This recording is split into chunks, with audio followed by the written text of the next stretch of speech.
VitroBench is a comprehensive test platform using commercial off-the-shelf ECU to facilitate cybersecurity research. This video will show the operation, sniffing and interception of messages by bridging.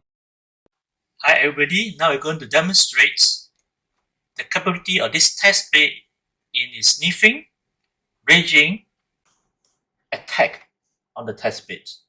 This test bed is simulating BMW Series 3 E90 car.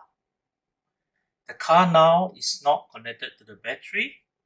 Now we connect to the battery by switching on the power supply. When I switch on the power supply, the workstation will start to sniff all the messages. Next, I would start the car.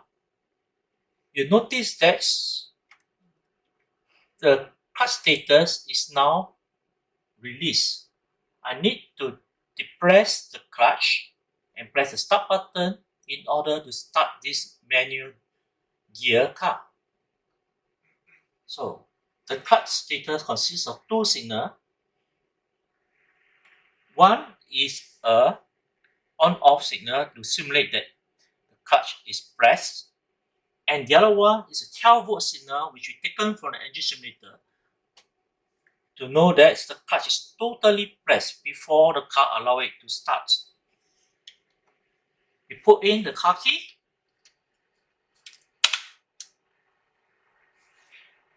You can see the clutch status has changed to depressed, and then we start the car by pressing the start button. And then we switch on the engine simulator to create the crankshaft RPM signal and the crankshaft RPM signal into the test bed.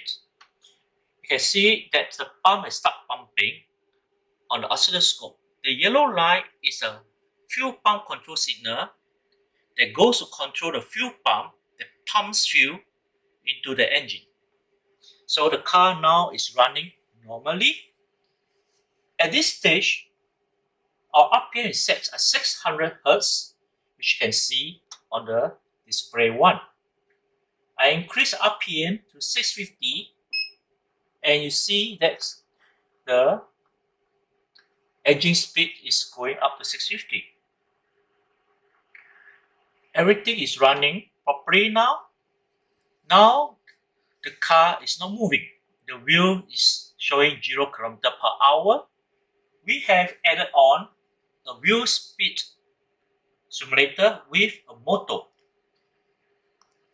By controlling the rotations of the motor, we simulate the wheel rotation speed, which is in terms the car speed. Now I switch on the motor. And I start the wheel rotations, and you see the wheel rotations is sensed by two wheel sensors, and the speeds has go up to about 15. You can go up server by almost 20 km/h. Okay, let's go up slightly higher.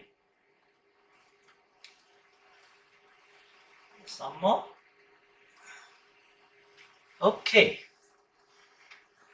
You can see on the screen display 1 that's the meter showing the 650 RPM, the black one, and another graphical meter showing the wheel speed at almost 20 km/h. Now, we can also observe on the instrument cluster the corresponding RPM, which is 650, and the wheel speed is about 20 km/h. On this test bed, we also have the steering wheel cluster. By moving the steering wheel manually, you can see the angle of the wheels change accordingly. Negative, now I go to positive. Okay, now it goes back to 0. Okay, around 0. That is how we can simulate the steering wheel. Other things we can do is we can also play with the wipers. For example, I can do a wiper intermittent wiping. We can increase the speed of the wiper speed and go down, set back to not set, so it's not rotating now. We can do a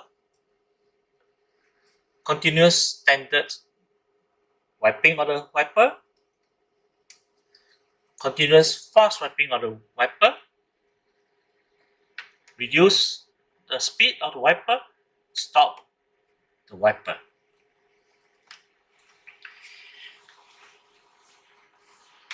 You can see that also we are simulating the fuel. You can see on the instrument cluster, the fuel now is almost 3/4 full.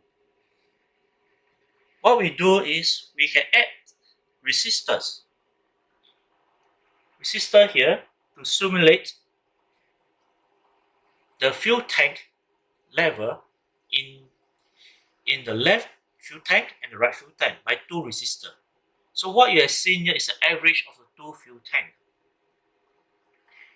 Also, other things like the ambient temperature and other engine parameter also can be simulated by resistor or the engine simulator, or by just on and off. Off is ground, on is either 5 volt or 13 volts to simulate like the brake and all these conditions. Okay, so far this is normal operations. Next, we're going to show the fuel pump attack. To do that, I need to bridge the engine ECU. That means bridging means I isolate the engine ECU from the actual network, which is called a PCAN. We will intercept the messages from the engine ECU and bring it to the workstation. We can change the data of this message and send it back to the actual PCAN. This is how we're going to do it. First, you notice that the message is now passed through. I'm going to break the connections by this switch. Now, the engine ECU is totally isolated from the PCAN. This is isolated, this is PCAN. And we bring the PCAN message to the communication card, which is sent to the workstation.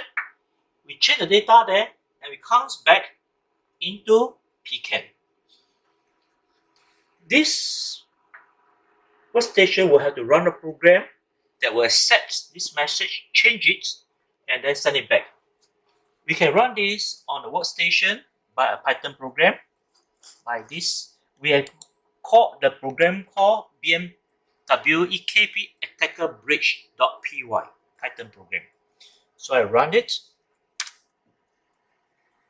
The program is running. Okay.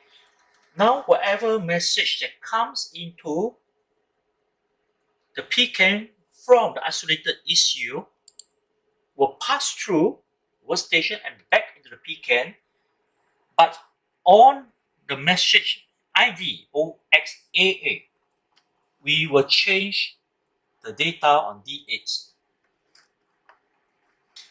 We have found that by changing data on D8, the fuel pump will behave in an abnormal manner, which I'm going to demonstrate now. You can see that the message is going to be going to the workstation. After I connect up the link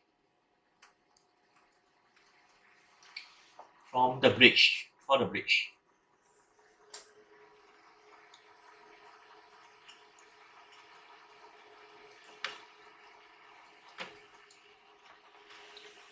Okay, now you can see on the screen both AAD8 and AAD8 red color. There's a green color, red color. The red color is coming from the engine ECU that's going into the workstations. The green color is from the workstation that's sent to the PCAN network. They are the same now. The attack haven't started. We have programmed the attack to start only when the RPM goes higher than 750. Now the RPM is still at 650 and the attack haven't been triggered yet. You can see on the oscilloscope that the waveform for the fuel pump is constant at 72% duty cycle as shown also on the display to all the workstations. Now, I'm going to increase RPM to beyond 750 and you see that the attack will start. One step, 720 RPM. Another step, 847 RPM. At 847 RPM,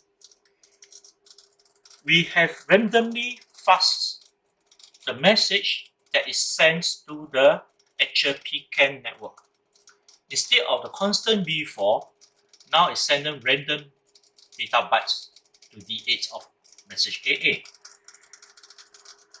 From fuzzing, we know that D8 of message OSAA will cause the fuel pump to react in a very erratic manner.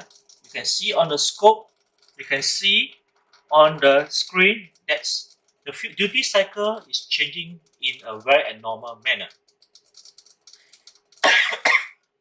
This means that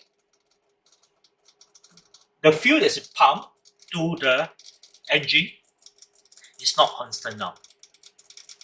It can be lower quantity of fuel or more quantity of fuel or no fuel at all. And what happens to the engine? The engine will behave in a very abnormal manner. The worst scenario for the engine is that the engine can stop totally. So this is how we create scenario for the fuel pump attack. Thank you very much.